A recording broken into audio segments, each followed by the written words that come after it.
Shields up, Iron Breakers, and welcome to the Third Fleet podcast. This was your plan. Yeah, that was my planned intro. Yeah. How original. Yeah, I'm Rurikhan here with what's your name? Gaijin Hunter, Gaijin Divine, Yeah. I and mean, it's not too far off considering he is a mascot. I'm pretty certain in the Discord calls. yeah, because he's a feline, right? Wait, I think so. yeah, it's Yeah, actually in real life he's actually a cat. He will try yeah, to deny it and claim that he's an American living in yeah. Japan, But he but he's can't prove alive. it, you know. Yeah. Yeah. This is a public challenge to Gaijin Hunter. This is Prove why that he you likes are Prowler not. mode. Yeah, prove that you are not a feline, or I will be suing. Anyways, hello. Hi. Um. So yeah, we're not doing any music this time around. It's been about 40 years since we last recorded. It'll be 40 years until we record again. And But yet sooner than when I last uploaded. but I figured um that yeah, you know what? Fuck it. Actually, no, I don't have YouTube Premium anymore. I can't just play soft music in the background. Whatever. Um, yeah, without ads. But yeah, I figured. There's been so much information coming out about Wild that we should talk about it for a bit. Have you Yeah, I mean, been? we Yeah. both reacted to it in DMs, but not really talked about it Yeah, at all. yeah. Um, It's like, oh, that happened. Yeah. yeah. So I'm hopeful that what they're gonna do. I'm not saying that this is what I think they're gonna do, but this is what I want them to do. And I think it's possible that this is what they're gonna do.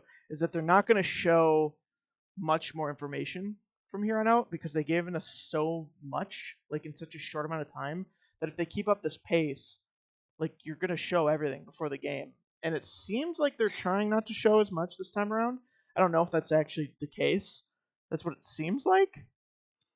Um, Yeah, I think I remember seeing a few posts about the cadence of information coming out, and it yeah. seemed like it was smaller than the last couple of games at the very least. Yeah. So what I'm hopeful for is that it seems like they're going to be at the Game Awards. And that at the Game Awards, they'll show off one more trailer, not showing too much more. Like maybe like one or two more monsters, maybe some returning monsters. Um, and then that'll be it. And I think it would be like the perfect amount. I feel like we know right now. I feel like we know the perfect amount of information. I thought it was kind of interesting. It kind of reminds me of Dose because in Monster Hunter Dose, before release, they also only really showed off like two locales, right? They showed off the jungle a bunch because it's like the flagship locale for Dose, and then the Snowy Mountains because it was like the new one because it was the only besides like ones that are story important and they wouldn't want to spoil like the tower. The Snowy Mountains are really the only new locale in Dose. I mean, obviously they're all new, but the new theme. You know, the first game had a jungle and it had a desert and it had a swamp and a volcano, but it didn't have snowy mountains. Yeah, And they wanted to show off the ice element. yeah, so I like the idea of just showing off two locales, the Crimson, uh, no Scarlet Forest, I think. That's what it's called, right? I think so. Yeah, Hold the on, I Scarlet need to double check that. Forest, the Scarlet Forest, and the Windward Plains, or the Windward Plains are like they're called like the sand plains of separation, kind of. And I think it's separation is like I think it's because it's like on the border of the Forbidden Lands, so it's like what separates the Forbidden Lands from the rest of whatever place it is. I think it takes place on Fonron, the continent that the tower and the Great Forest are located on. Yeah, I was just about to ask what like where you thought it was taking Yeah. place and what you thought of the whole debate about Old world versus new world. new and old world. Yeah. Yeah. Okay, so I think I first of all, I think that if we limit the question to just old world or new world, I think you could make a compelling argument for either case right now. I used to think old world more likely, but now that they've officially confirmed, also if you can't tell, we're kind of assuming in this podcast that you are, keeping up to date with the news of Wilds. So, go watch all the trailers and shit if you haven't. But and check out the website. The website is really good this time around. But they yeah, they've officially confirmed that the Forbidden Lands was thought to have been uninhabited, and they just found out that it is inhabited, and that's like the inciting incident of the story. Basically, is trying to figure out, like how are the people here? The people that live there are called the Keepers, apparently, and yeah. So because the main reason I thought it was Old World is because the New World is very distinctly uninhabited. Um, there's also a lot of ruins, which the Old World is known for, but the New World isn't, and things like that. But yeah, do you have something you want to say? I mean, it's interesting. Yeah, it'd be interesting to find out where it's set in general. But with, I mean, we have Kongolal and Kutku returning, Mm-hmm. and it'd be bizarre to make a note of that if it is the New World. Yeah. When we haven't seen any returning New World monsters. Not to say that's impossible, but Mm-hmm. it seems like Yeah. there's extra emphasis on that in particular, at least by what they're showcasing. Yeah. So Um, now I would. This is why I suggest that it is not. That is neither of them. It's neither the old continent nor the new continent. Now, some people would consider Fonron to be part of the old world, but I don't. In Japanese, the old world is literally the old continent. It's not just the old world. So it's like I think it's specifically referring to like the mainland continent of most Monster Hunter games. And Fonron is clearly separated by the ocean, so I would consider it like a third separate continent alongside things like Aya. But Fonron is I think it's there for a couple of reasons. A This game seems to be kind of in the way that they seem to have seen Monster Hunter World as like they're them finally realizing what they want to do with the first game. Whether or not that's actually what they did in World is subjective, but that's besides the point. That's clearly how the devs look at it. And so I feel like Wilds is kind of doing the same thing for Dose, especially since we know the devs have said that they wanted to revisit a lot of those ideas. And Dose is the game that Fonron came from, right, with the tower. And there's like so much about that lore that they have never really elaborated on that I could see this being their opportunity to do that. Like I tweeted this the other day that really the only returning map I want in this game right now is the ancient tower, because it, like, assuming I'm right, and this the Forbidden Lands is on the continent of Fonron, which we know did not be very well explored either. Like it would be sick as hell to be able to go back to the tower, but I that's also the opinion of a lot of people. Um, so I don't claim to be saying anything unique there, but yeah. yeah, it'd be interesting to see, in my opinion, either the tower or the Great Forest if it is Yeah. Well, yeah. I should clarify in that that region. I feel like if they're doing one, they do both. Yeah, I mean, But ideally, yeah, yeah, I ideally the tower. It hasn't really yeah. like getting a full release of that map. It's really high on my priority Yeah. list, We know. but I also want it executed better than like the hard part. You saw the trailers for the, or you saw the live stream for the Scarlet Yes, Forest. yes, I did. I watched the full thing. Um, the seasonal changes or environmental changes in the Scarlet Forest just makes looking back at the flooded forest kind of painful Yeah, because there's like a lot of potential in yeah, exploring what would have been yeah, like a cool element of the flooded forest.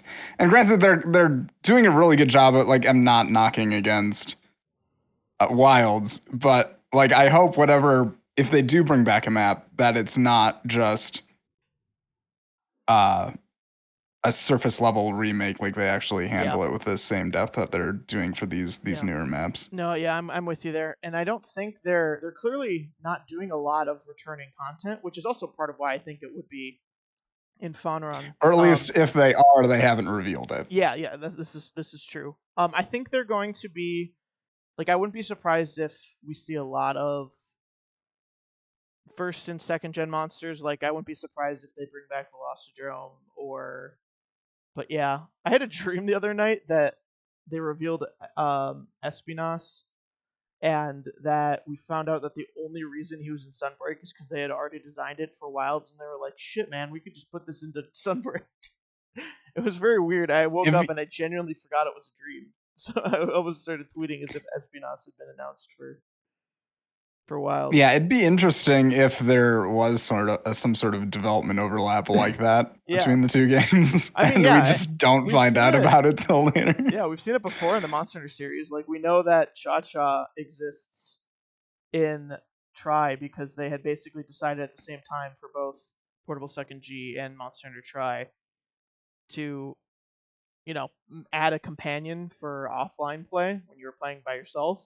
And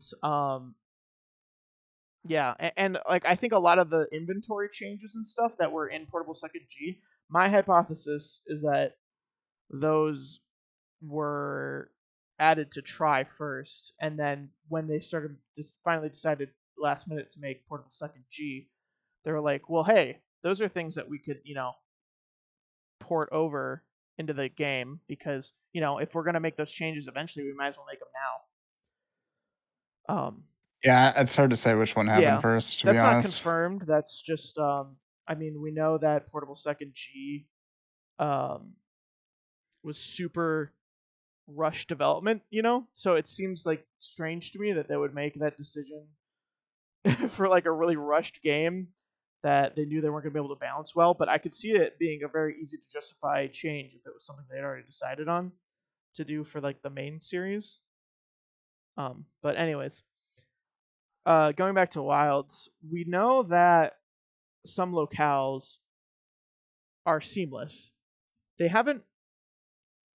Most people are You talking. saw the transition, right, Yeah. between the two Yes. zones. Yeah. And most people are assuming that means it's open world in the sense that all the locales are connected. But I don't think they've technically ever said that.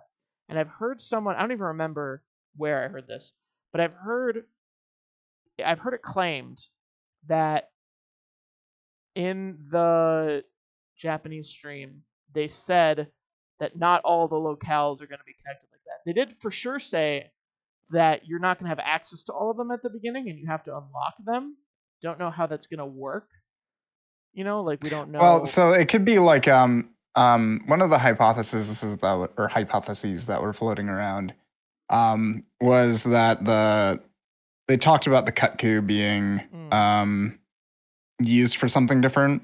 So if there's yeah, modes of travel, kind of similar to the way the boat works in DOS, um, you can't get to certain parts of the map, regardless of whether or not there's loading zones, without a particular form of travel or without a particular thing opening up, mm, whether that be movement or yeah, there's something happening in yeah. the environment. As long as they do it in a more interesting way than like it would suck if there's like a way to go to the other They put a locales. boulder. Yeah, yeah, a boulder, or Yeah, like you try yeah, to walk yeah. down there and then almost like, wait a minute, Hunter, we don't gotta go that way yet, and then it just turns you around. It's like, you know Well, what I mean? that's the hard part with the open environments too. So when they were doing the stream, and they were showcasing the map, um, and how layered the 3D is, the hard part for me is like, how are they going to environmentally communicate? Like, you can't go this way, because obviously there's Yeah, set dressing yeah, for where you can move, where you can't move. It'll be interesting to see how they balance that. I'm not saying that they're going to do it right or wrong. It's just sort of bizarre how narrow the map looked versus how open the maps looked, yeah, yeah, yeah. No, yeah, I know exactly what you mean. And Sunbreak, I think, had a problem with that. It had a lot of invisible walls, um, but Um, Less so on base rise. I noticed it in Sunbreak a lot, but yeah, I don't know. I I was talking to someone about this the other day, and I was like I'm so excited for this game that part of me is like it has to be a scam. I'm feeling like this is gonna be like Cyberpunk 2077, and we're gonna get it. And we're gonna be like, oh wait, this game sucks because it's like so good that I'm like doubting myself. Oh man, I'm really excited. Um, but yeah, no, watching the stream, I think that gameplay stream was perfect.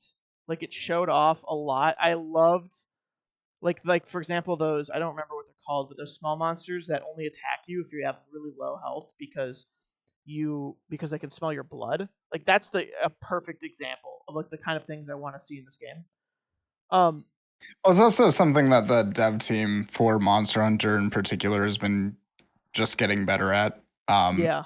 is adding those little details of Yeah. interaction. Yeah, Um, and the reason that I'm so excited for that is because my main fear about this game so far has been that like it seems clear that they want, I want to feel like the environment is dangerous, right? And it didn't seem like they kept saying it was something they wanted, but it didn't seem like something they were that interested in. Like everything was like helpful, right? Like for example, great thunderbugs no longer attack you now; they're just like basically shock traps and yeah, stuff like that I was really worried it about. feels So like two conflicting design yeah, decisions yeah, because they said they want this to be the most accessible it can be, um, but also want it to be dangerous. And hmm, I mean, it's possible that they get that to work, and we'll have yeah, to see how it's executed. Um, but yeah, there's a lot of concern around how that gets yeah, communicated, yeah, and and and it's also very subjective, So like someone like me, like I need a lot of things to be working against me to feel immersed in an environment. Whereas a lot of people, they don't get immersed.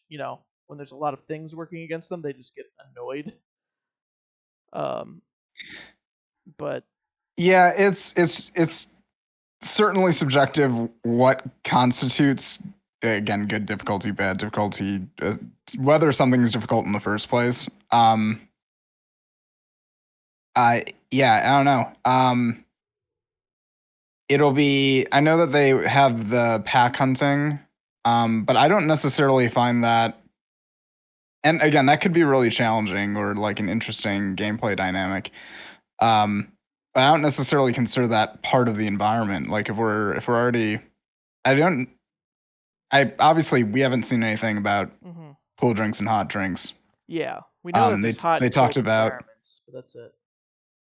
they talked about reducing um the tasks that the player had to Yeah. manage throughout the hunting process, um Do you know about that? You know as a that requirement. that it's I saw basically the interview, or well, read the no, yeah, interview, I yeah, should not say. but yeah, but no, not the interview. What I'm talking about is there's been like some of the foods combos. The text talks about cold and hot environments, so we know that cold and hot environments are coming back, but you might have to deal with them in a different way. It might not be hot and cold drinks anymore, or hot and cool drinks. Um, so we know that Yeah, those well, but even environment. if there are hot and cold environments and the food talks about benefiting you in some way, it still lends the idea that there's an impact to not having eaten said food. Yeah, Um, Even if the interaction's yeah, different from using an inventory yeah. slot and Right. having to Yeah. consume something I at a certain saw. period. So I might have misunderstood this, but I was watching. I think it was the PlayStation Japan. They call it the play stream. I watched it. It was kind of boring. But one thing they did is they opened up the item pouch, and I might be wrong. So do not take this as gospel. But if I was right, it seemed like the item pouch was expanded drastically. Um, It was three Yeah, rows it of was weird 15. in the stream too. It was 3 rows. Well, no, what I think they might have done is that because technically Monster Hunter World, in essence, doubled your item pouch by giving you a materials pouch. Um, that all of your like ores and monster parts and stuff, any item that's where the only use for that item is, um, Crafting. yeah, is for forging equipment. They put in a materials pouch. My guess is that they removed that, but they wanted you to still have basically double the space. Excuse me.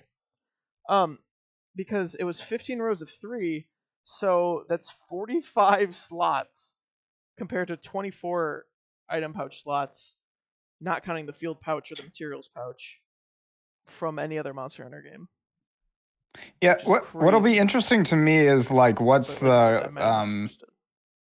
what's the motivation for the player to return to the village outside of crafting armor? Yeah. Um, and it could be the case that the inventory and camps are to some degree expanded but limited, and eventually you do have to head back. Hmm. Or are incentivized Yeah. to head back. Have to is kind of the wrong word. Um, but like if it's story driven, and they have on the stream, it looks like they had particular chapters of the story. Yeah, I just don't know how that progression and that loop sort of works because in almost all the other older games, you have to go back to Yeah. whatever the central hub is. Yeah, and they're clearly they're clearly not focusing on a hub world design this time, which I find actually really interesting. And this isn't really something that concerns me as much. I mean, well, there's one thing that concerns me about it, but most things do not, because this game, to me, feels like it's going to be kind of almost what World should have felt like, in that I'm totally personally speaking, I'm totally okay with not feeling in like much of a need to go back to the base camp. Because well, first of all, we already know that villages are like part of the environment now, right? They're less of a hub world and more like the Yeah, base they're a camp. place you go to. Yeah, Yeah. yeah.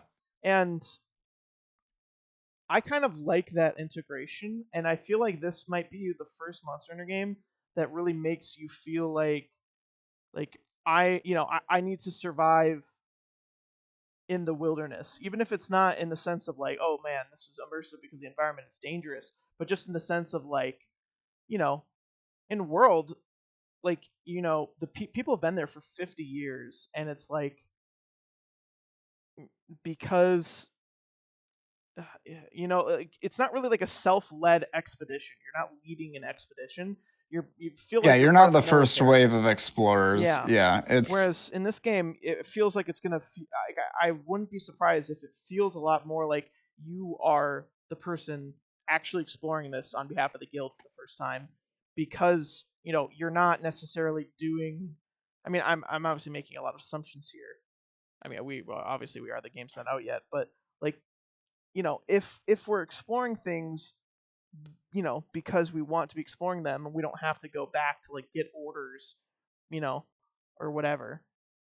I don't know. I guess it depends on how they structure the yeah. story. Again, my point is the progression itself could be. I'm reserving judgment on it, but Hmm. the progression seems like it should be different at least Yeah. from what would consider or be Yeah. considered Yeah. regular progression. Yeah. Um, but a story seems pretty linear to me. And so it'll just be interesting to see how that's Right. executed. Um, and obviously we know that there are progression points because obviously there are locales that you have to get to that you don't have access to right away. Yeah. Um, so it's not completely like, oh, you go and fight whatever the Yeah. hardest thing you can possibly Yeah. fight is. Um, and I doubt they would do that anyway because again, they want to make this Hmm. game um, accessible. Yeah. And we know. So, well, we don't. I guess it's implied by a developer interview that came out a couple of days ago that the environments are, and this isn't necessarily surprising, but the environments are all instanced. meaning that like it's not like Dose online is Oh where yeah, everyone I is saw that all too. yeah because in Monster Hunter Dose for people who haven't played it in the online mode it's the same season and the same time of day for every single player. Um, but what it seems like they're doing in Wilds is they're making a system called link play where you can like send out notifications to people, for example, saying like, "Oh, it's this season, this time of day right now, so it's perfect for if you want to hunt this monster, come to my lobby," kind of thing. And then, um, Yeah, go ahead. I wonder how long you retain being in somebody's lobby. Um, Well, that's. because if you all start off with something different, does it end after the quest ends? Well, what do you mean by start off with something different? So they're saying that the time of day Mm-hmm. and the conditions and probably monsters that are on the map are locally hosted. Right. And if you join up with somebody, you should be entering their instance. How Right. long do you stay within that instance? Is it till the end of the quest, or is it I well, that's for the however thing. long you stay connected? Yeah, that's what I was going to go into with, and this is what I was talking about when I said there's one thing I'm worried about with kind of the lack of a hub world design, is that my assumption is that when you would go into someone else's instance and that's like a lobby, is that you can just stay in there for as long as you want, and it would basically be the exact same as joining a lobby in World. Um, and my hope, and I don't, we have no clue if this is the case. I think it would be really cool if just based on how like freaking huge the locales are, if you could have 16 people in an instance or some other number, doesn't matter what number, just more than 4 people in an instance, but you still have different hunting parties. And then those hunting parties are like if someone in that hunting party starts a quest, then that's the quest that everyone's on, for example. And then you can like leave or join a different hunting party or something. So then that would mean that like you'd have different groups of 4 in different spots on the map hunting different monsters. And then like I mean, I the hard part is what prevents people from interfering with other quest groups. I Um, think that's a good question, and I don't think there would need to be anything. You could also do it in a way where, well, actually, no, that wouldn't work. So yeah, that's the question though, right? Is like there's so many. It's just this game has such a radically different structure, which is for me this is a good thing. I'm very happy, to see them because I think one of my biggest problems with Monster Hunter World is it's funny because I like old Monster Hunter, but it's almost that it doesn't change enough from old Monster Hunter that I think holds it back in a lot of ways. Like it just there's so many things ship of Theseus into it that don't work anymore and were not changed to make work. Whereas this game feels like it's changing things a lot more to make them work in modern Monster Hunter. Like it seems like cooking steaks is actually going to be important again for once. Things like that I'm excited about. So like I'm excited that they're completely changing the quest structure. I didn't think I would be at first, but I am now that I've seen the game more in action, and like there's just so many questions about how it's gonna work. Being the first Monster Hunter game without a hub world, like I technically it does, like it has a base, but it's so not really a hub world in the same way that like a hub world functions in game design. And so like that's insane. Like how is that gonna work? I'm so excited to find out. Um and these kinds of things are why I just can't stop thinking about it. I want to get my hands on this game so badly. yeah. So the other thing is, do you think there's going to be a demo between now and release date? Oh yeah, that was the other thing I was gonna say when I was talking about information. Is that those are the only two things I want that we don't have yet are or not like the only two things that I want them to do in the marketing, I should say, in the lead up to this game is a new trailer at the Game Awards and a demo announcement at the Game Awards. And I feel like you do those two things and you're good. We got plenty of time. We got so much stuff to speculate with. And like there's things I feel like in the stuff they've shown us that even I haven't found yet. I kind of I love the way they're doing this. They're doing it in a way where they're like telling like outlets about the game and then letting the outlets report on it instead of just telling us directly, and it makes it like the information feel scarce. Like you have to actually go out and discover it. It's very old school. I like it. Yeah, it's But I was just about to say it reminds me of older game marketing in yeah, general. and so yeah, I feel like you do those two things, and like most players still have more to discover about the game than we do, and you have plenty of time to like scour through all the footage that's been posted, all the interviews that are out there floating around, and yeah, I want a demo, but I don't want the demo to um show off too much. You know what I mean? Well, yeah, I was just about to say I don't expect the demo to move beyond what we've seen already in the trailers. Yeah, yeah, I agree with that. If it does, it'd just be too much. Yeah, if it's like And we already exactly the have same as the Gamescom demo, it'd probably be perfect. we already have concerns about what is it called? Um Convenience. well, just how much they're showing off in general. Oh yeah, Like, you know, yeah. um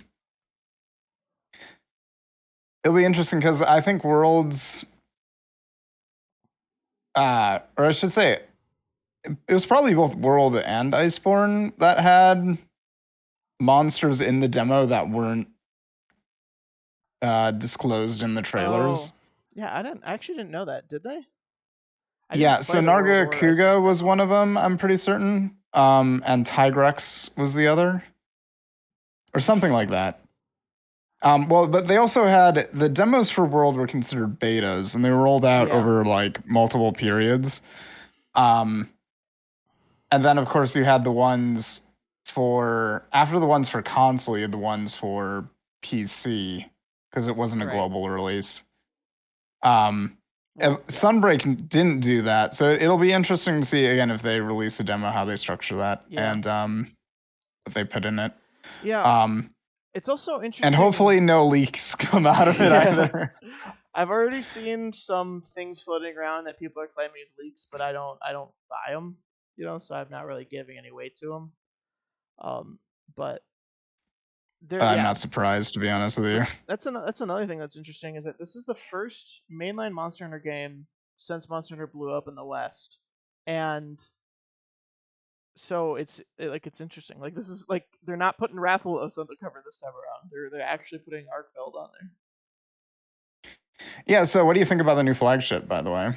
I'm I like it. Just Yeah. purely off of the design Yeah. and I whatnot. I like it more than I don't like it so far. I really need to see it in motion. It's so strange, but I think it's kind of a good thing. It's growing on me the more I look at it. It's very weird.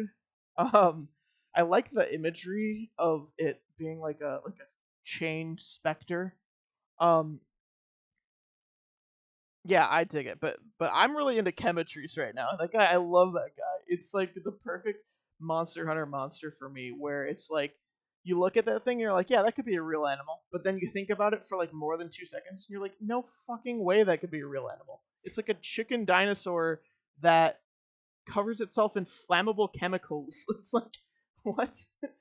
But yeah, Yeah, no, I'm I and with the ending of his name, I'm just like, is there a yeah, Hypnocatrice? Are we getting him back? yeah, You and that's like know? another good Um, example of like what part of why I'm wondering, like, is this Fonron? And we could see things like if it is Fonron, I would expect to see Espinas and Hypnocatrice and like a lot of more second gen monsters. Like it makes sense for Kongalala and Kutku to be here, in a game that would take place on that continent because like I feel like those are the types of monsters that you would think of when people think of Fonron because they think of second gen Monster Hunter. And by extension, first gen monsters because those are all in second gen Monster Hunter. Um, but yeah, I'm like, I don't I hope it's mostly new content. Um, but the old content I do want, and I mean, we're both biased in this regard, but like I want to see things like Yamatsukami and Old Fatalis and I mean, I would dig it. I'm not gonna throw a fit if they're not there. Don't So get me yeah, wrong, again, but yeah, I wouldn't be mad if they don't show up, but if they do show up again, my big concern is I hope that they're executed as well as they possibly can be oh, executed. absolutely, Because with Fatalis coming back in World, I want whatever where for White and Yama in particular, I want them to have that level of polish, and if they don't, hmm I'm gonna be thoroughly disappointed. yeah, Um, yeah, same thing with the tower. Like I know that we had the Forlorn Arena in Sunbreak that was not. I mean, it's the Forlorn yeah, Arena. They've done it multiple times. yeah, Um, I don't want it to be this cliff note yeah. because it No, was I handled agree. really well in the game that it was executed like it was first introduced in. Um, it needs to live up to that, Yeah, at least in my mind. If it's not, then I've got issues. yeah. I'm pumped because this game seems to have another focus on ancient civilizations again. Like watching the stream made me realize just how much part of why I don't like exploring the environments in world as much is because they don't have any sort of like like It, the best it's part about them is the lineage because it's an actual society where you can discover things about them. So to see like the it's Scarlet that Forest, history, you yeah, know. and to see the Scarlet Forest full of like basically being a ruined city, that makes me so excited because there's gonna be so many things to explore and try to piece together like what happened to these people that used to live here. And I think in general, that's what makes me so excited about Wilds is that it feels like gameplay aside, I know that we both I think have a lot of concerns about the There's the small gameplay things within the direction. Yeah, gameplay, honestly. Yeah. that we're worried about, but like in terms of just and this is like purely subjective and meaningless, but like the spirit of the game to me just reminds me so much of what I like about old Monster Hunter. And I didn't feel that very much with World. I still don't feel that much with World. There's a couple times where I do, like the Gajalaka Where Arc, are for you? example. Yeah, where are you up to in World out of Yeah, curiosity so now? I've beat World a couple times now, and I'm playing Iceborne for the first time, on and off. I believe my next assignment is for Barrioth, which I know is a wall for a lot of people. But I haven't done it yet because I've been doing a lot of like optional quests. Which is this is a fun fact. I realized the other day that when you go to your quest list in Monster Hunter DOS in Japanese, at the very top it says free quests. So Yep. like free quests are what they call the main quests that you go on, as opposed to like the dojo quests or the urgent requests, things like that. Um, and the free quests are also exactly what the optional quests are called in World. Um, so I mean I assume that free quest has appeared in other games in the series in Japanese, but I don't know. It was just a completely random, interesting thing. But yeah, no, I completely lost my train of thought with that free quest tangent. But I'm really excited because it just gives me that it feels like the same spirit. Like the art style to me looks like what I imagine the environments in Monster Hunter 1 and Monster Hunter DOS to look like in my head. Do you know what I mean by that? I'm curious if you agree with that at all, or if that's just me being hyped for the game. Like of it being what is it called? A more detailed version of the Yeah, like when uh I look yeah. at, I mean, let me think of a good example. Um, when I look at the Scarlet Forest, that what you see on the screen is basically what I feel like I'm imagining in my head as I explore the jungle in Dose, So or the that's old what jungle. one of the things that I think is a strength of Monster Hunter 1 and Monster Hunter 2 and like the first and second generation maps in Hmm. particular. I know that people are like, "Oh, I don't really like this like zoning between particular parts of the maps." Yeah, the loading But zones. because you have areas that are very tight that they can express Yeah. um, very particular the set pieces and whatnot, and design an area to be as Feels grand. how to yeah, Yeah. like how to describe this when you're moving between the parts of the map on Sunbreak that are very clearly what were the transitions Yeah. between zones. It doesn't feel like an Yep. environment Yeah. anymore. Yep. It Yeah. feels I like, agree with oh, that. this was constructed here to be this filler piece that doesn't really fit in with the rest of the environment, but like has to be here because we have to get from point A to point B. Yeah. Um, And I don't feel that with Wilds at and all. it, yeah, and it. Uh-oh. I don't did my internet take the shit? Okay, well what I was gonna say, since I can't oh, are you back? I am back. Okay, alright, yeah, my internet died for a second. But what I was about to Rip. say, well, yeah, I mean I'm assuming it's my internet because you just went silent for a second. So but what I was saying, well, you got silenced by the internet gods, The is internet. that Yeah, yeah, yeah, yeah, yeah. is that to me, I feel like Wilds, and this is based purely on really on that gameplay stream of the Scarlet Forest. It feels almost like they finally have made maps that are big enough that without the loading screens and without relying on limitation for you to kind of fill in the gaps in your head, it feels to me like it's the first time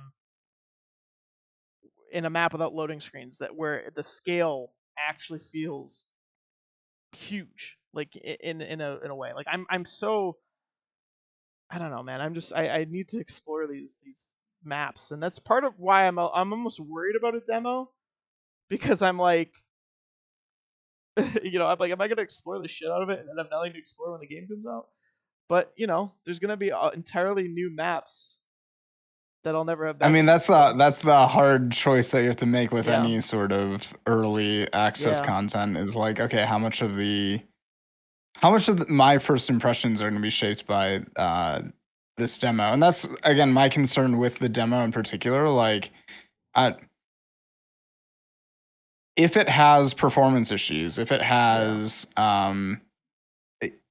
details that aren't in the full game that were from some prototype build, that cause a negative feedback that will really, really hurt the the sort of hype train going into Wilds. yeah, Um, and the hype train is already really, really high. So, yeah, it's a lot of yeah. pressure. I don't envy the devs at all. Oh, Um, this is what I was talking about when I was but talking about it being a scam. And it's like I feel like the rug is gonna be pulled out from under us at any minute, and it's like it's so weird. at the I same was time, we know from World that like it's recoverable yeah, because World at launch, honestly, um, not to say it was a huge departure from being on portable titles for like the longest time. Um, and it also wasn't necessarily like it didn't have as many. It wasn't as full of expectations going into it. Um, but yeah, it took a really long time for them to sort of patch through things. And obviously, with Iceborne, there are people who are going to disagree whether or not mm-hmm. uh, World at the end of its base patch cycle was better than Iceborne. I'm not really here to talk about that much, but um, yeah, it'll be interesting to see how Wild's life cycle, at least in the popular consensus, how that Yeah. evolves. What platform do you plan to get it on? Probably PC. Do you think Um, is your PC gonna run it? That's the question. I'll probably upgrade my PC this winter. I was really hoping for the. I know I'm probably the only one who thinks this. I have a lot of videos to do before Wilds comes out. I was really hoping for it to be on the back end of 2025. Um, uh, February 28th is a little tight. I was hoping for a new graphics card to be released so these 4000 series cards can go down in price. Yeah. Um, I'm gonna. I'm yeah, so. it'll I'm be interesting. yeah. I'm thanks to Naga. Shout out. For helping me set it up. But I'm gonna be getting an actual PC for the first time. I have an actual. I have been playing PC games for a bit, but on like a gaming laptop. So I'm gonna be getting an AMD card. I'm getting the. I think it's the 7800 XT. Um, Yeah, that's probably pretty good. yeah, probably not gonna get it for like 2 months or so. I think the one thing that would make me get it like almost immediately is if they announce the demo and it's sometime soon. Um, but yeah, so I'm gonna wait a little bit, see if the prices drop at all. Um, but I'm really excited. Um, what do you think about the Guild Knight armor getting a pre-order bonus? This is a completely random question. On the or just on the pre-order bonuses in Yeah, general. well, Um, specifically the Guild Knight armor, like that's something kind of iconic. And it's not like they haven't done that before. You know, they did with the Origin armor in World, but that's a little different, I think, because it was a armor design that they updated. You know, and they were like, oh, here's a way to get the older armor design. You know what I mean? This doesn't seem to be the case.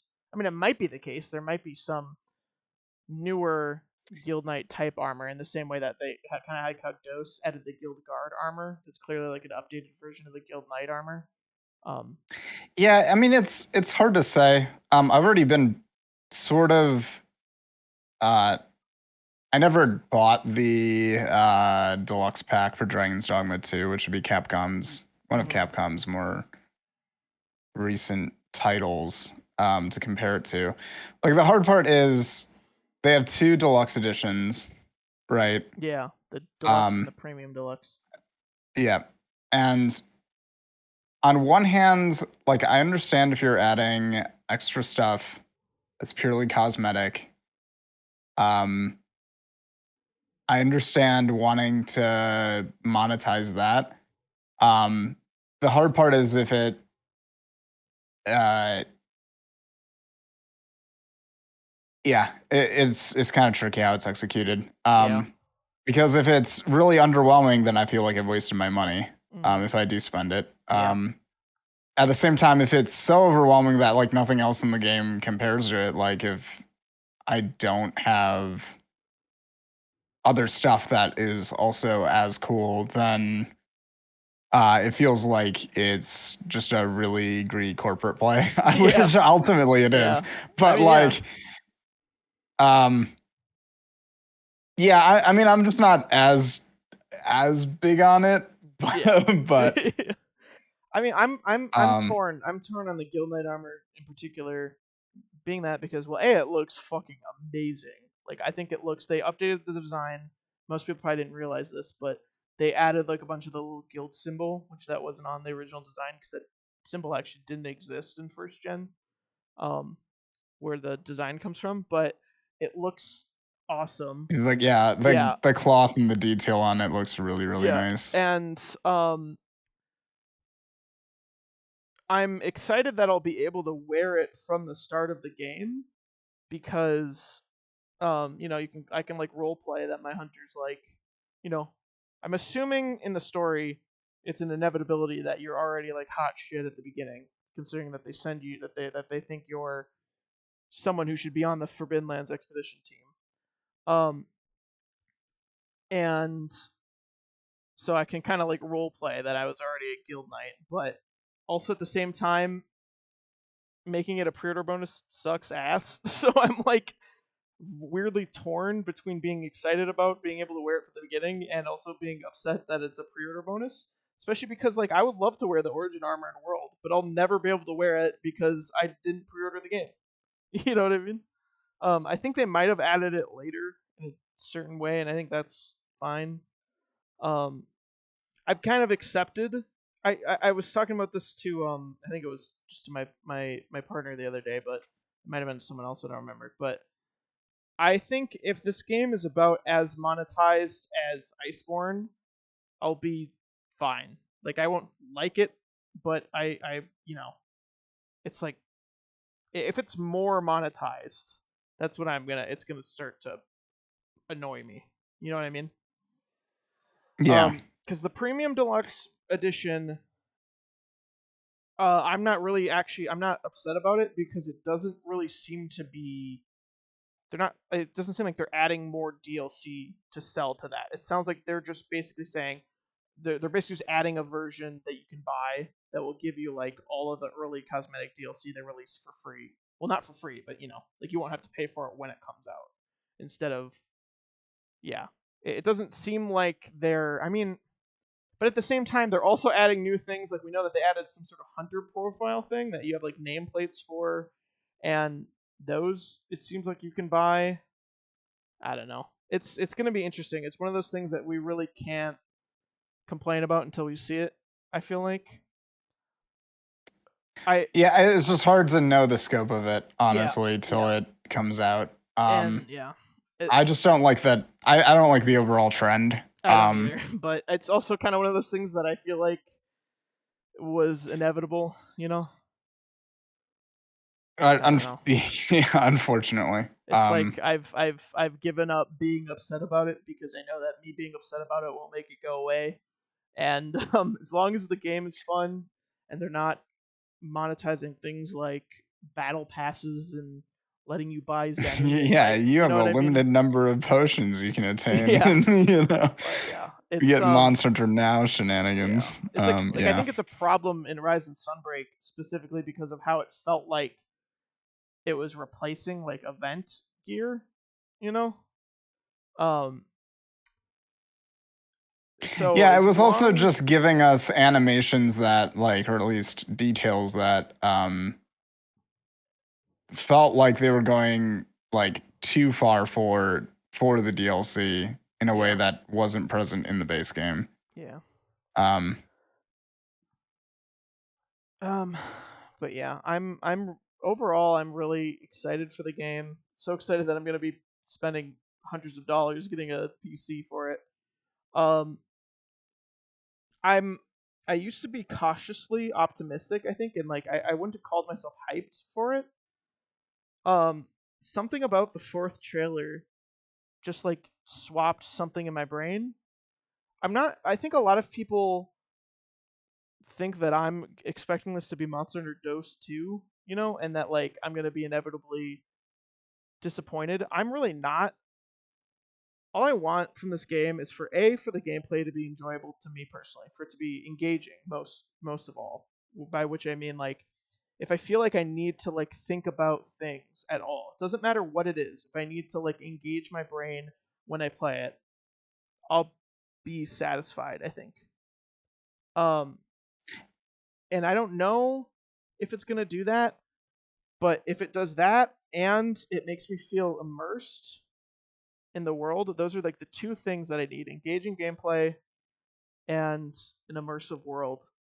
And so far, even though it doesn't look like it's going to be as engaging as Dose, and Dose is the type of game that most people consider too engaging, where like you need to think about everything or you just get shit on.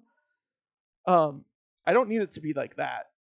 If it just is like a little bit engaging to me, I think there's a chance.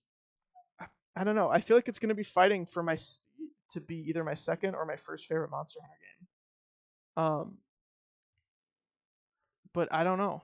I'm. It's really hard to tell until I get my hands on it, and I think a demo is going to clear a lot of things up for me because I feel like playing it for even just 10 minutes, I feel like will give me the sort of will allow me to assess if it's going to be something that could potentially become my favorite Monster Hunter game, and by extension, my favorite video game of all time. Because I'm really excited for it. It has my perfect art style for a video game. The environment design, I think, and I might change my mind on this after playing it and going back to old Monster Hunter games, but it feels like by environment design, I'm talking about like what it's like what the levels look like. So just on a superficial basis, is like it's perfect. Like the way that the tides go up. Like I love how the river tries to push you, it pushes you away, and you have to fight against it during the downpour in the Scarlet Forest. Like that's the kind of thing I want from a game like this. And I don't know. I'm so I'm so excited for it. I just need to get my hands on it. And I know that if I get my hands on it and it's not for me, I feel like all that hype is gonna die. I don't know. It's I'm gonna love it or Yeah, hate it. it'll I feel be like it'll be interesting. yeah. Um, the did you notice in the Wilds? It's a bit of a tangent. In the Wilds logo, that there's a color gradient between the green and the orange. I here, let me pull up the logo because I can't And get. if you go on the website in Oh yeah, particular, here it we has go. it Here we go. there. I should also say I said that I'm gonna love it or hate it. I feel like I'm gonna like it no matter what, but I feel like it's either gonna be like my first or second favorite Monster Hunter game, or it's gonna be like about as good as World was for me, which is like in terms of video games, I think World is like one of the best games. I see the gradient you're talking about, yeah. But in terms of like So I Monster Hunter think games, I think it's World is like kind of in the like mid tier for me. So sorry, go on. that's fair. I think that gradient is the what is it called? Alluding to the plenty and harsh nature of the Yeah. Oh, the seasons. I think you're. yeah, I of the think you might be environments. right. Here, yeah. Here, I'm putting it on the. Oh, it's actually I can't put it on the screen because it's full screen. Never mind. Whatever. Look it up. Look it up. People who are watching this. What do you think? This is some kind of Yeah. podcast trying to get viewers? No. This is homework. Yeah, you have to do extra work while you're Yeah. here. Um. No. Yeah. I'm really excited. Um. I look forward to playing it with people. I hope it manages to keep that community feeling. Even without having a hub world, and I hope it manages to um kind of how do I put this? I don't know. Like they're giving us a lot of information in game too. You know what I mean? Like there's gonna be like a forecast that shows you like when this monster's gonna leave and like uh you can see like I mean this is like in world, but you can see where all the gathering spots are, and like scout flies. I think if okay, there's two things like specific gameplay features that I am worried about. It's a fast travel because I think so. And you saw in Yeah, midstream where yeah, he opened yeah. up The the fast map in the travel in middle of the combat. fight and left. Yes. Um, So I'm hopeful that that was just a demo thing that they enabled because they knew that they might, need to fast travel in the middle of need to combat. showcase things. But Yeah, yeah.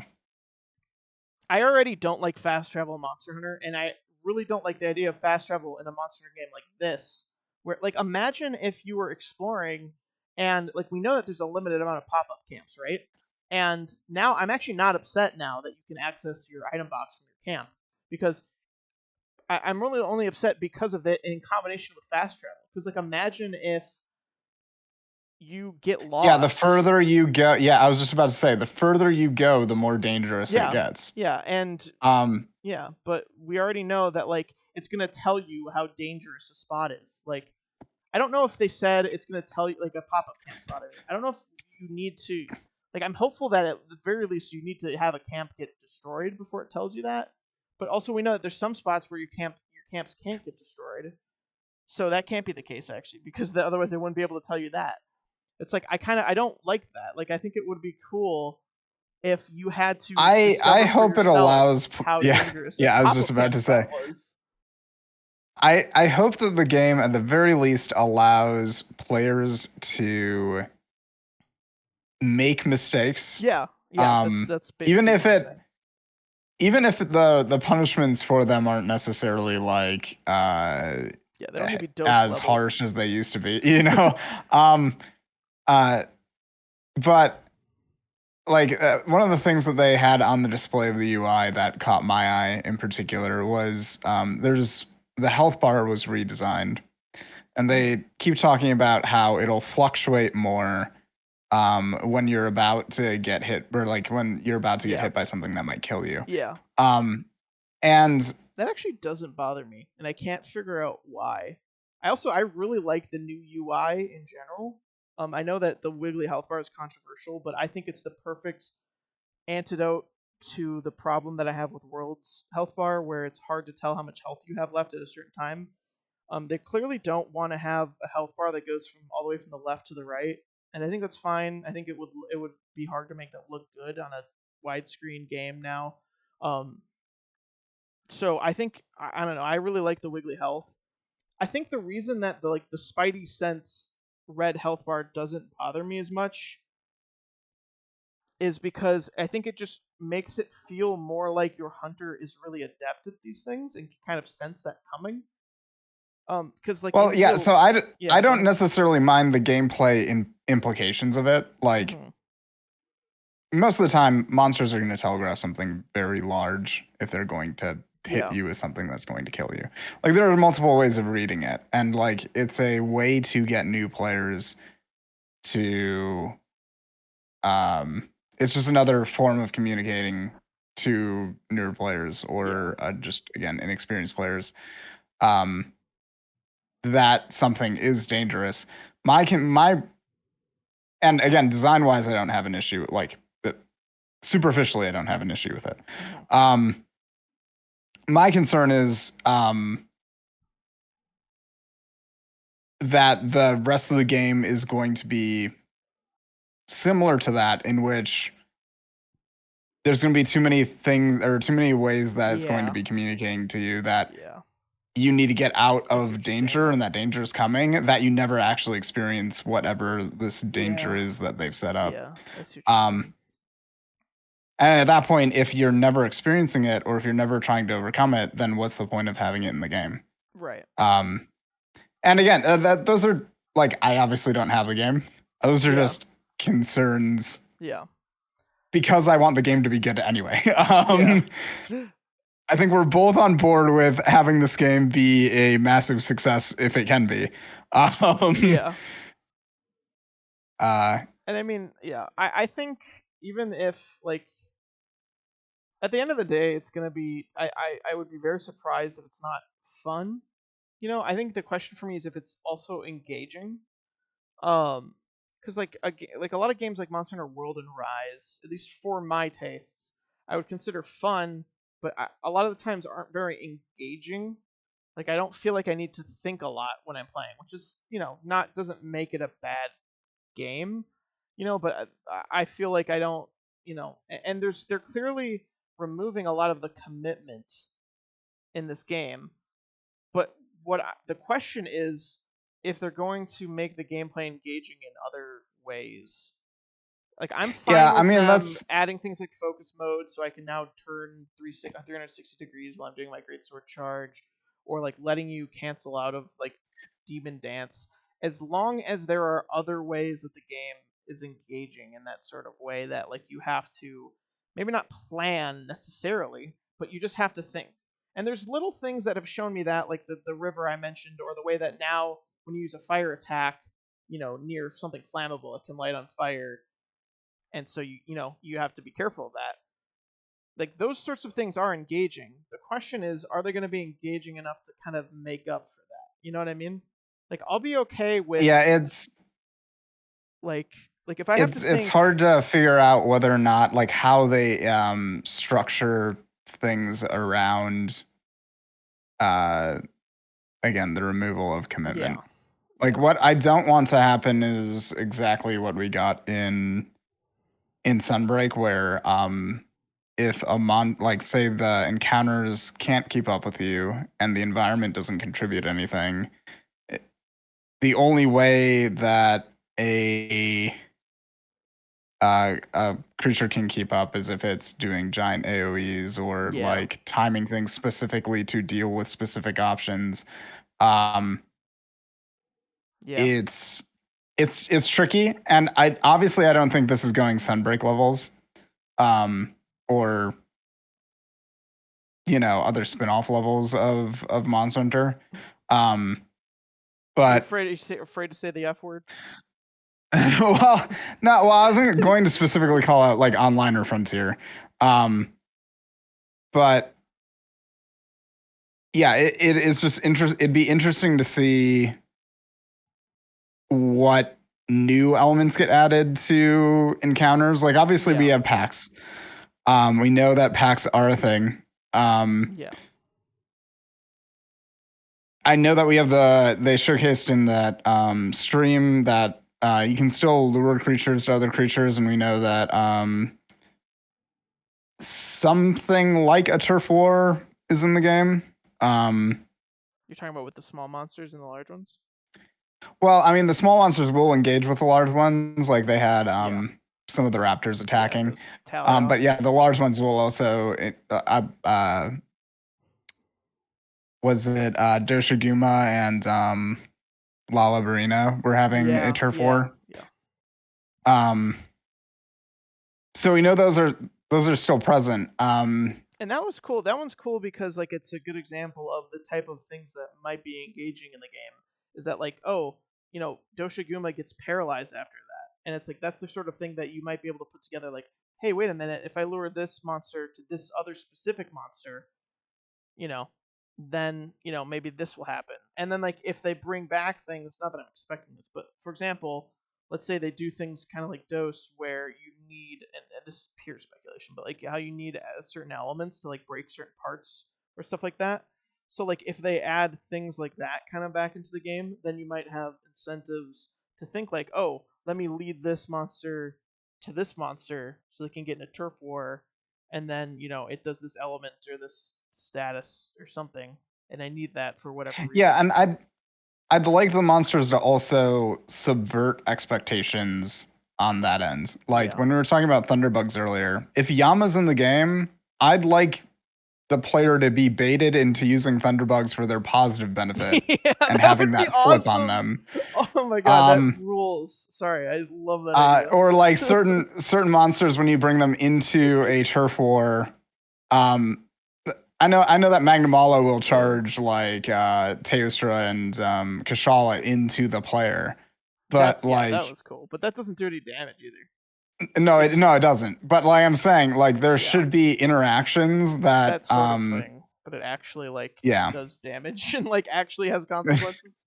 That's really the thing. I think that's the thing that, and And it doesn't, interestingly again, enough, it doesn't need to cart the player. Like I'm not yeah, asking just needs to like, have a hey, you should fail downside. the quest off of this. But this But is like the interesting it thing. should get you to be like, I need to think about this a Yeah, little bit more than just doing this every single time. it's something that's Um, interesting is that I actually feel like I've noticed this concern with like a lot of Monster Hunter fans. Like even people who just started with World, I've noticed a lot of them see things like, the fact that you can now roll out of a demon dance, and like it seems concerning to them. And I think that's interesting because usually I think you and I in particular are kind of used to Monster Hunter players not enjoying those parts of Monster Hunter. You know what I mean? And there certainly are some people, that are like, oh, you're just being a hater by, worrying about these things. But I've seen that a lot less than I feel like I usually would, and that makes me. well, I think the hype for Wilds in particular, regardless of the criticism that it gets and Mm, how much engagement the criticism has had, overall, I think the overwhelming majority of people are just excited that the game yeah. exists. Oh yeah. And I mean, in the end of the day, that's how I am too right now. I'm really really excited to play it. The it just, I don't know, it just looks amazing. And I think that's why I'm like, I'm afraid to be excited. I don't want to have high expectations and have them ruined. So I've been very cautiously excited this whole time. But it's like it gets harder and harder the more I see the game. And this is a good thing. It gets harder and harder to be cautiously optimistic. Um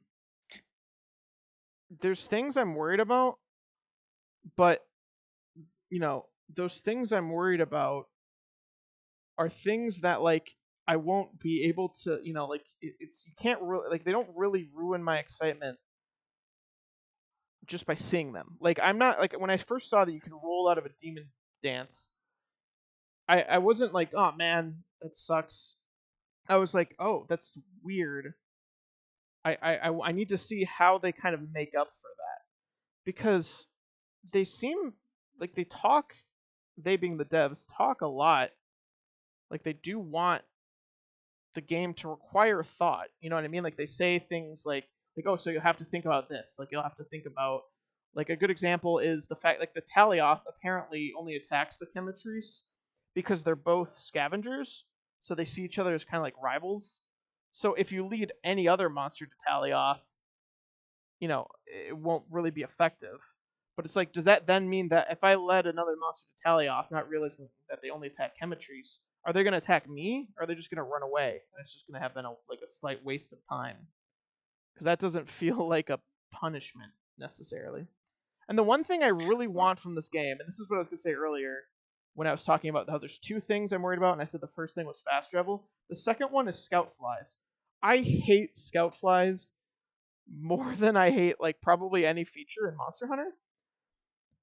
If all I need is the ability to turn them off, to not have a glowing green arrow that shows me where to go and where everything is at all times, and I'll be happy. I don't mind things like you're saying. I know a lot of people are worried about this and they feel like it removes a lot of the like routing, but I'm totally fine actually with your Segret just leading you to the monster on its own because I think it makes sense. I think of course like not of course, but I think it makes sense that it's able to follow its the scent and it's its own animal. And for me, as someone who values immersion in a Monster Hunter game, that sort of convenience feature doesn't bother me because it doesn't feel gamey at all. But the scout flies, as much as they try to justify them in game, as like by having them be actual bugs and things like that, to me, I just can't unsee it as anything other than a big green arrow, you know. And Well, I, I just I want the mean, ability to it's disable them. yeah, it's hard because they had the targeting arrow in the demos too, and it's really not a difference between a targeting arrow and the Yeah, scout flies. yeah, Not functionally anyway. I don't know. I know there's been a lot of discourse about tracking in general.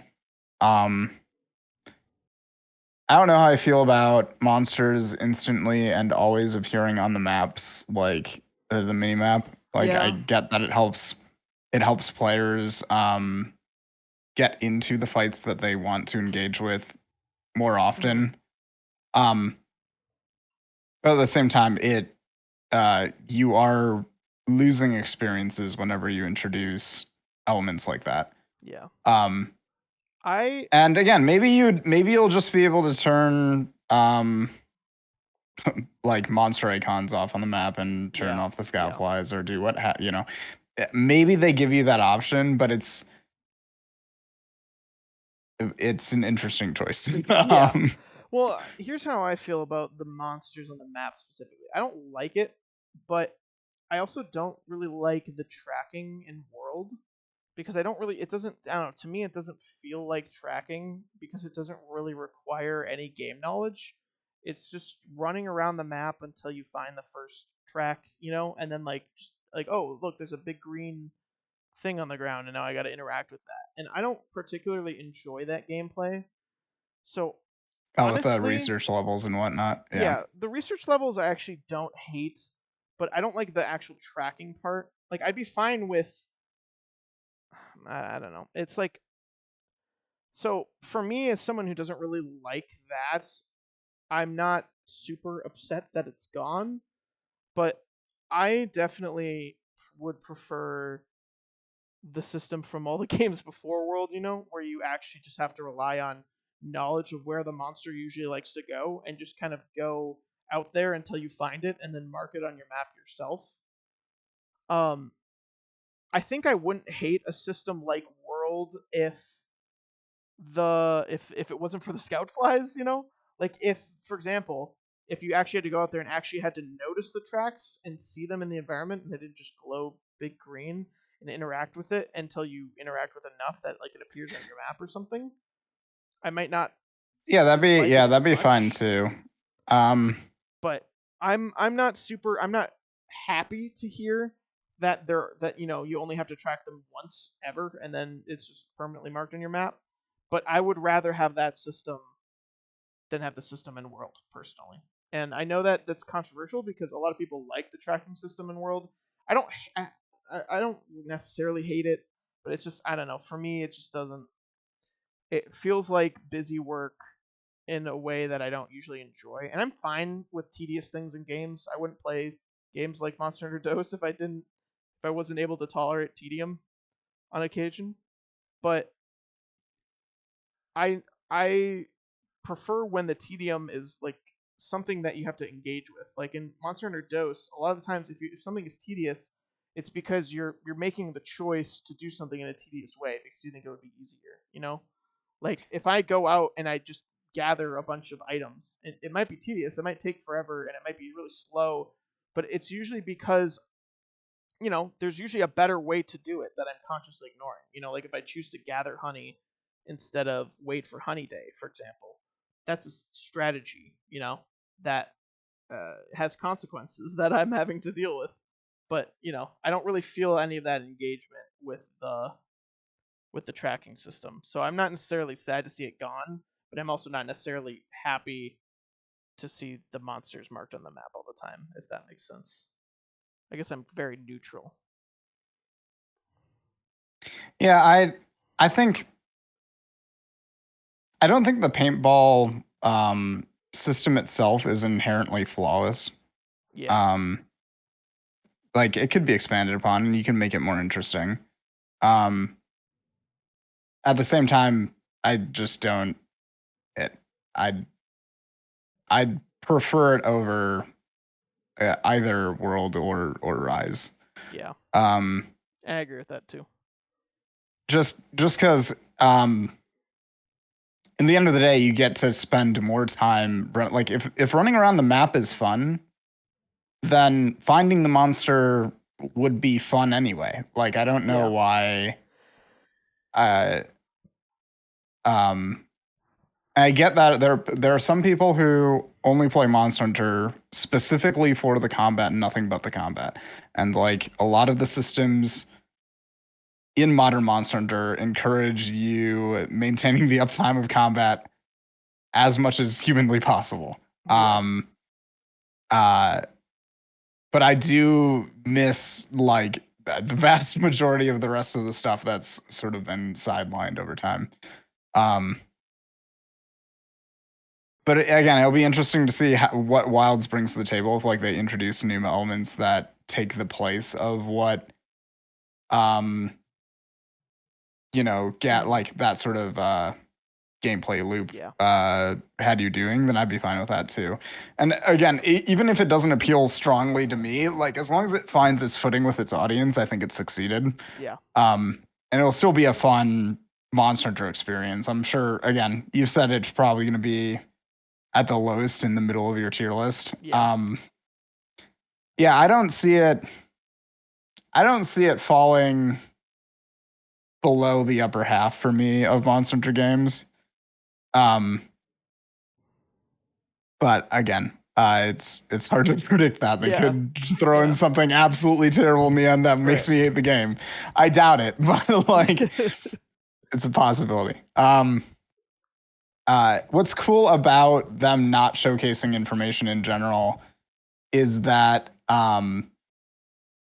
it does lend to more excitement, and that's one of the things that was really nice about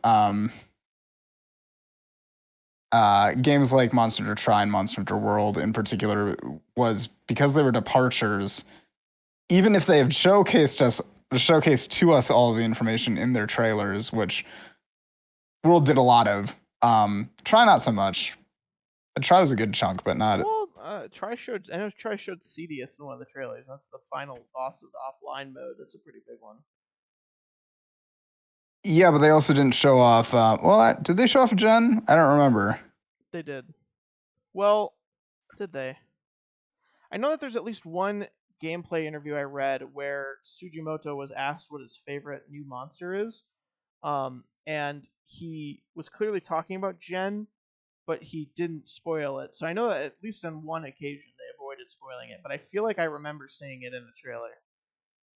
I think part of the problem is that Try had such a small amount of content that Yeah, it's yeah, I was just about to say, you there's could a, spoil like regardless seventy of percent what of they that showed, game it by was only a showing off like three monsters. it was a Not to yeah, be it was a hated, but like percentage. Yeah, yeah, yeah, yeah. But like at the time, like even when they were showcasing it, because it was such a huge departure for both of those games, and not to say that Wilds in a similar vein is a departure. I don't know that it's yeah, going to be as big of a change yeah, as it doesn't. World. Yeah, it's interesting. Um, in different ways, it might be. Um, like I don't know that I would know that going into it. Um, I'm just hoping that they uh, that they again keep things behind closed doors for now. Yeah, Um, that there's things to discover, and yeah, I don't.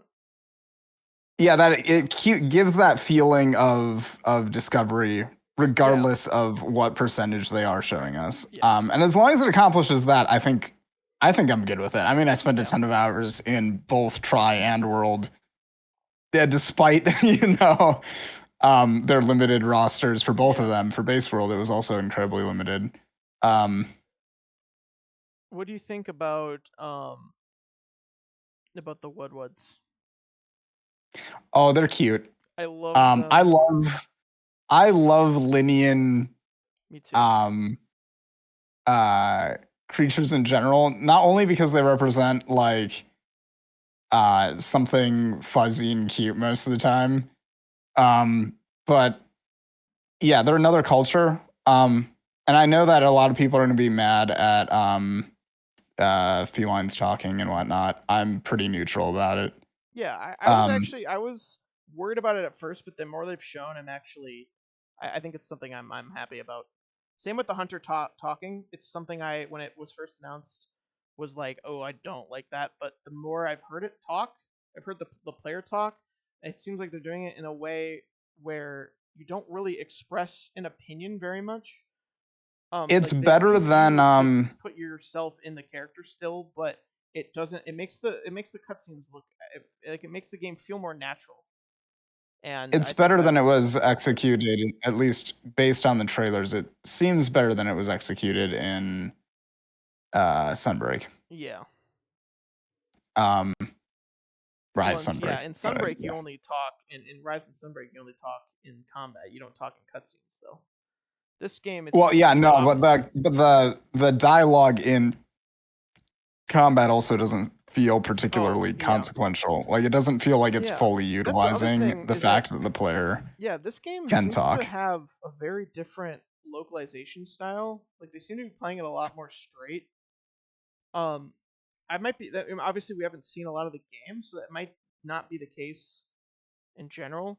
But like that's something I'm personally happy about. I'm not like I'm not really like a hater of the localization of the other Monster Hunter games, but um, I'm not super. I've never been really into dialogue that's like always trying to like be memey. You know what I mean? Um, and so like it feels like they're taking it a little bit more seriously this time around. You know, like I think Rise in particular kind of I think it struggled to feel it was hard to take the story in that game seriously in part because of the way the characters talk sometimes, you know, and like the fact that they made Utsuchi like a surfer bro, you know what I mean? And he's supposed to be Well, like your master, like I don't know, man. it also feels like there's this disconnect between what the characters are concerned about and what is How seriously being they take it. communicated Yeah. to the player, you know? Yeah, that too. Um, and again, I hope whatever they do with the story for Wilds, even if it's not like hey, this is grimdark or like has a ton of weight Yeah. behind it. Um, at least make the either make the characters engaging and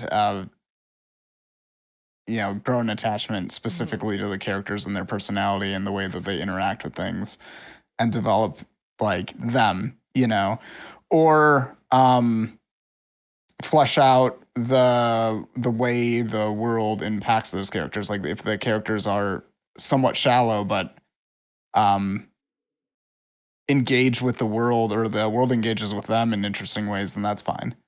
Hmm. Even if they're one note. Yeah. Um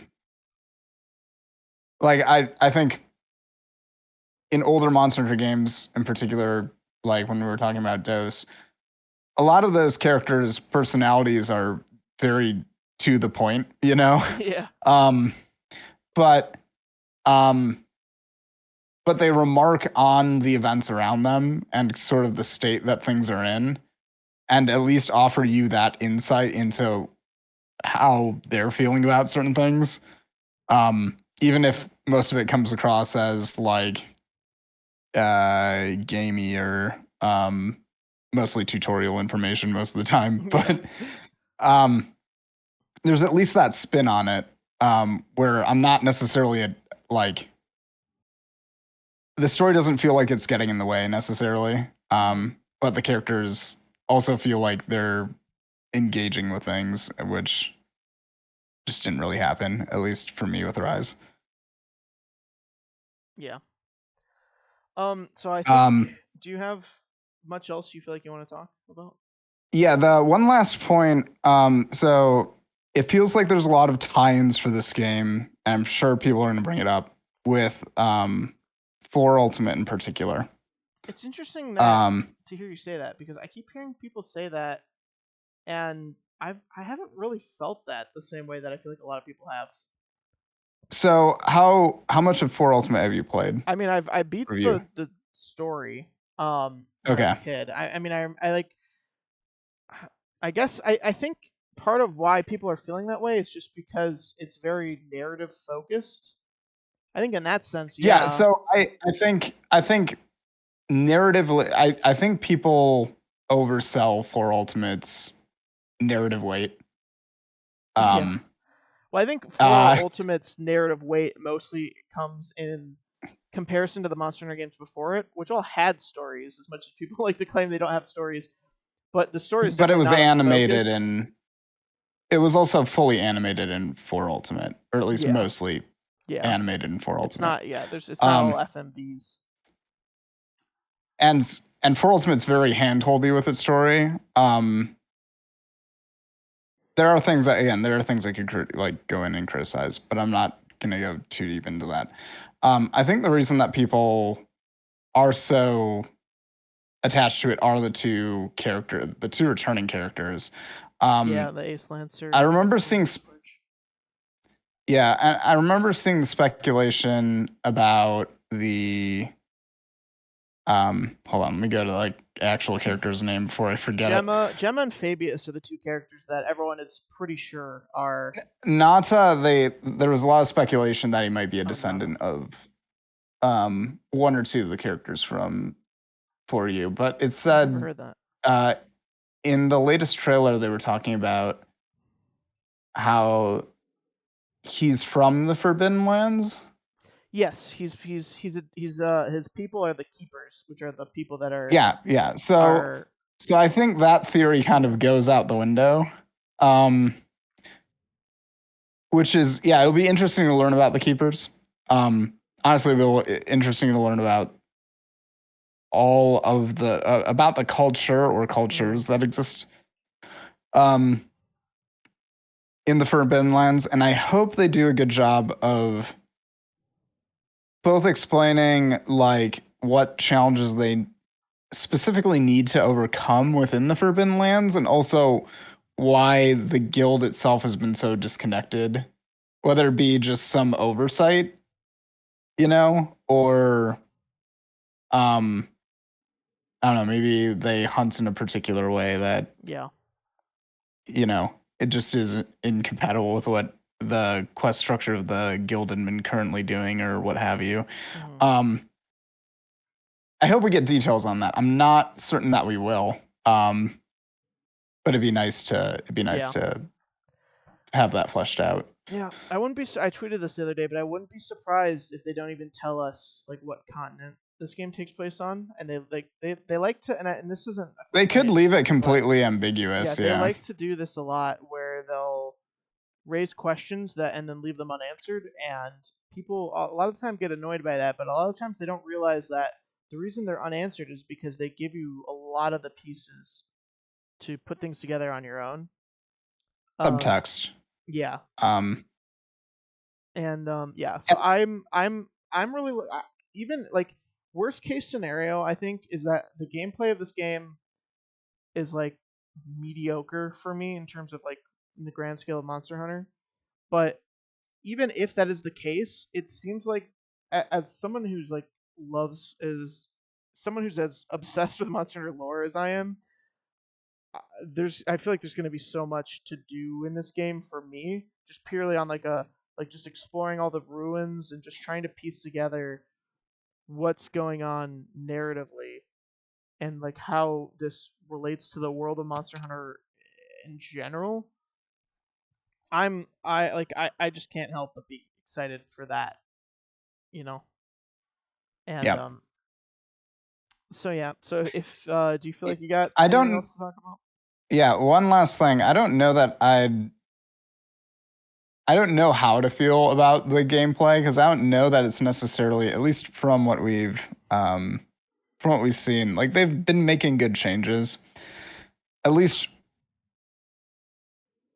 in terms of finding a middle ground between the two what is it called, fifth gen Monster Hunter games. Like it's not necessarily entirely the movesets that we got in World, which it could have Mm-hmm. been. Yeah. Um, and we like there were concerns about the way the player was going to, or how much is going to be retained from Sunbreak, and how much movement and capabilities the player will have to do certain things.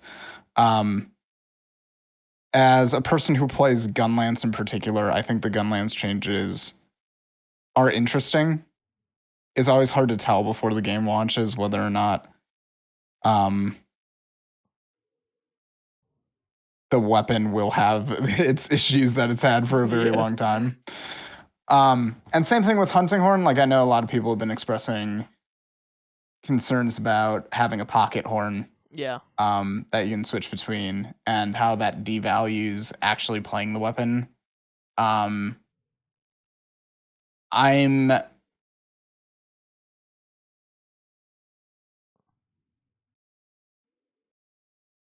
Oh, is my internet kicking you out again, No, or no, are it's you not okay? cutting All out. right, you're I'm just in the thinking. middle of Okay, thought. you're good. Yeah, You're yeah, good. You're good. You're yeah, good. yeah. Go on. I don't know how to phrase this exactly, but like I hope it's balanced enough that we don't end up in the same traps that we ended up with Iceborne and Sunbreak. And I don't anticipate that we're going to be in those situations, but like I have no idea what the skill system looks like. I've Yeah.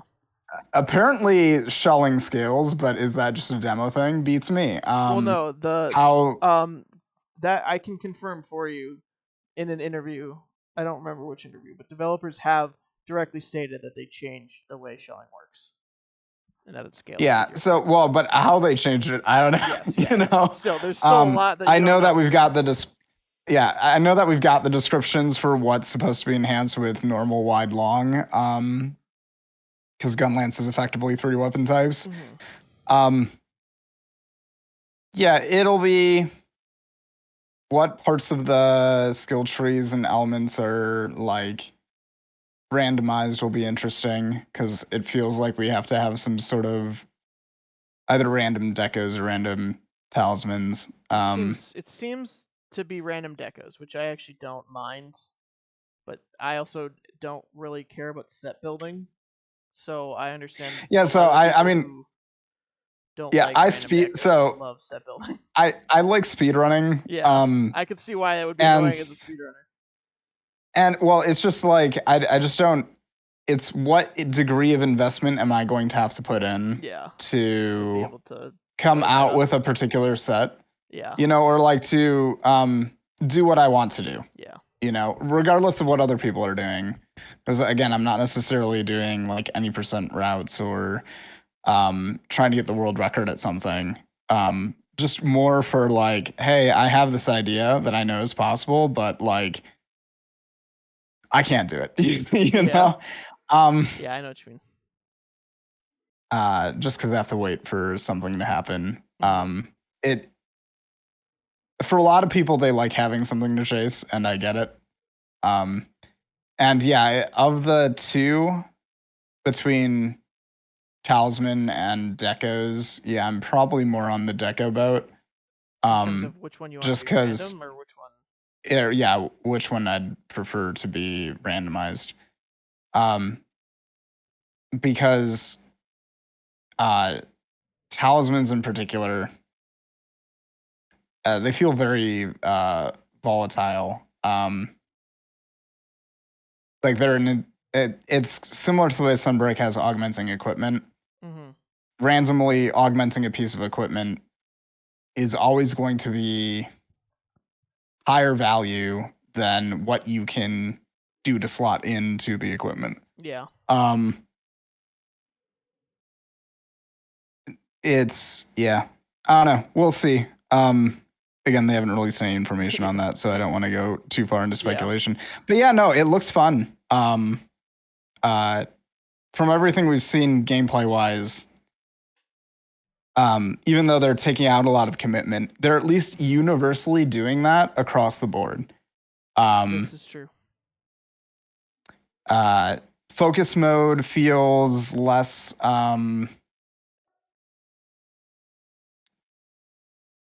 sharp of a gimmick or Yeah. Yeah. consuming of a Yeah, gimmick it feels than like the something kind of like wire thing. bugs or clutch Yeah. claw would have been. It feels like the kind of thing that would be added to Monster Hunter permanently, not just for like one game.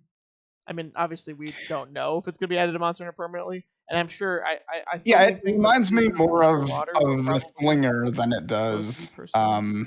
Yeah, you know um than it does the Clutch Claw. well, yeah, or hunter arts Yeah. from Genu. So yeah, I'm really looking forward to it. Speaking of, you mentioned descriptions when you're talking about shelling before. The supposedly the Hope armor mentions that it's an eastern region, which is a big part of why I think it's in Fonron. So, um, I'm Yeah, it'd be cool if it was. yeah, I'm Considering how little of Fonron oh, I'm so we've excited. Yeah, I know. It's like we've it gotten. would be. It's like the perfect. I think it's the perfect setting because it feels like old Monster Hunter in the sense that it's a place that we've known about since second gen. But it's also all new in the same way, and I think that's kind of what they're trying to do. Is they want it to feel like old Monster Hunter while still being new. Um, and I'm just hopeful that they're successful in making it feel that way. I don't need it to be Dose 2. I don't need it to be 4 2. I don't need it to be anything. I just need it to be Wilds, but I most of all, I just want it to be engaging. I want it to be fun, and I want it to be just sick as hell to play. Like I just want to feel. I just want it to make me feel something that most games don't make me feel. And that's usually what Monster Hunter does, and I hope that they're able to do it with Wilds. So if Yeah, I mean, I like all the aesthetic choices that they've made so far. The redesigns for Kaku and Kanga are really oh, cute. it's so good. Uh, the well, Kanga's very furry and a Yeah, bit and the question disgusting, but it works is, for him. yeah, the question is if is that a retcon redesign or is it like is it a regional redesign? You know what I mean? Regional, yeah. I mean, well, I'm sure they'll justify, regardless of what. I'm pretty certain they'll just justify it as a regional Yeah. redesign, regardless of what the Yeah. internal dev reason Yeah. is. Um, But yeah. but yeah, it's cool. Same thing with the Thunderbugs. Like, I'm sure the great Thunderbugs are like, oh yeah, these ones, yeah, they don't harass you till no end. Um, but yeah, no, it looks great.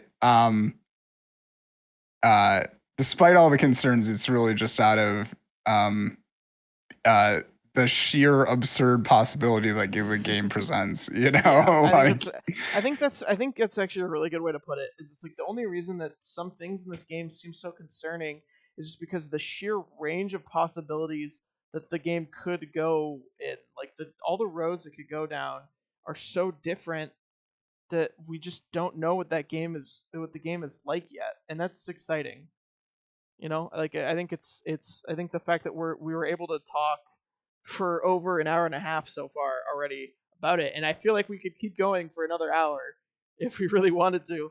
yeah, Like like just that's going over really ridiculous yeah, small details, but like that's all we've got at this yeah, point. yeah. So yeah, I think we're gonna end it here. Unless you feel like you got anything else Nope, that's it. particularly. Now Okay. I'm done. Yeah. So I'm really excited. If you want to, feel free to tell us how excited you are, or don't. I don't really give a shit, man. I don't care about engagement. I'm gonna be real. Just watch it if you want. Don't if you Yeah, and like and don't. subscribe because he doesn't like engagement. Yeah, I'm recording my screen with a popped out Discord call. Like I, but That's higher quality than I've been able to. it's like I said earlier. Don't watch this channel if you expect it to be like fun and enjoyable. It's all extra homework.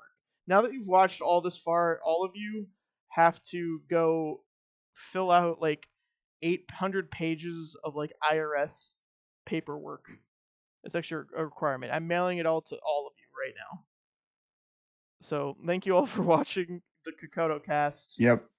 I don't know how they end the Third Fleet podcast. I don't remember. It's been too long since I listened to it. I started this like it was the Third Fleet. I have to end it that way. Do you know what they say? No. Should Honestly, I'm should not I sure I've pull made up it an to the end of a episode? Third Fleet Here, podcast. Okay, I'm gonna pull up the Third Fleet podcast. Third Fleet podcast. I gotta listen to how they end these. This is important. And we should start these with a different podcast every time, but it has to be a Monster Hunter podcast. Yeah, next. Be annoying. So like first few ones, okay, we'll let you get. Well, there's a few old ones I can pull up. Okay. I was gonna say next one I'll do the Joe Thunder Rogan in one area, but not another. Hold on. Okay, wait. And stay strong. Stay so useless. See, we haven't done a podcast in so long. We're doing it again. Okay. Stay strong. Stay safe. And happy freak. Okay. Here's what they do. Okay, so Rurikon goes, "Stay strong, stay safe," and then you say, "Come on, you should know." No, I don't. Shit. Okay. Goodbye, everyone.